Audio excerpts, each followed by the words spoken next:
and I jumped in, and it was just instant. I grabbed him and I pulled him up, and he was blue. He was so cold. His lips were purple.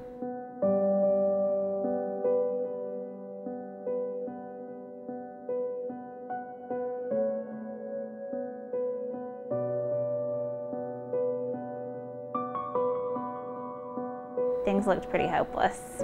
He didn't have a heartbeat for a very long time. And as far as I knew, he was dead. At that point, I was grieving. I thought he was gone.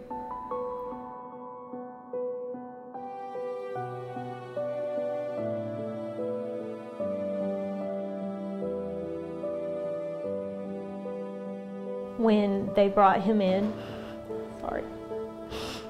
he was cold and he wasn't breathing.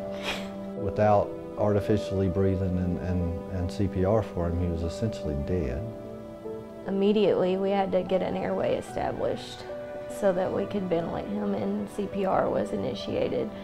We asked constantly, is his heart beating? Is he breathing? Is he okay? And they came back again and again and told us he still wasn't okay.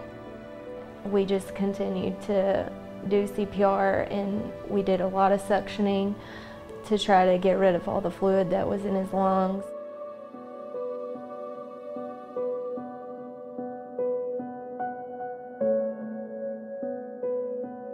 I remember him coming out and kneeling down and praying with us and telling us that they're working really hard.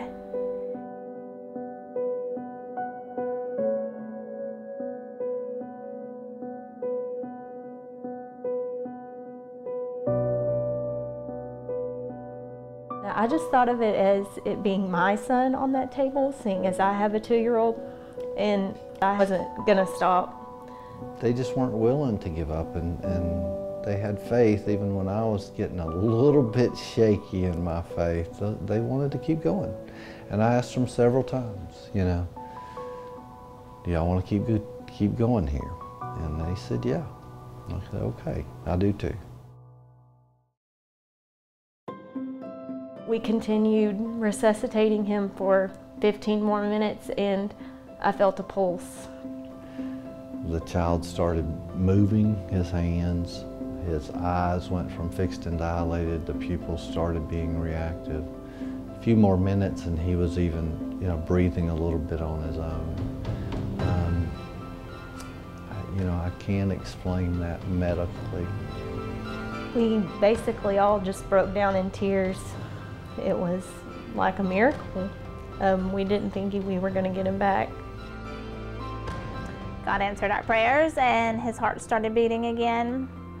And we knew that we had hope again. There was just emotion everywhere. We had first responders, policemen, everyone around the nurses' station after we called the helicopter, just in tears, grown men just crying, waiting for that helicopter to land to come get him.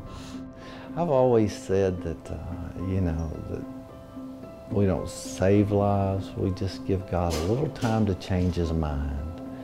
And that day, I think God changed his mind. I think ETMC Jacksonville as a whole, every floor, we're all so close-knit and we're just a family here. And we come together, and when we all come together, we work the best we can.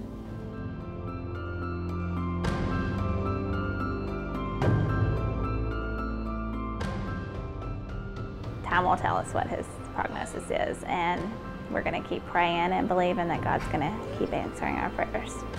He still has obstacles ahead of him, but thanks to a special group of people, he has a chance. It makes you realize, that we are here for a purpose, and all the training that you do is important, all the little things, practicing, knowing where things are, it's worthwhile. We thank God for the people at ETMC, that we just believe that they were handpicked to be there and that they just didn't quit. And I believe miracles happen, and I believe that I witnessed one that day. There are no words to say thank you enough. We are forever grateful. It's impossible to express a thank you as big as this was. It saved my son's life. It saved my life.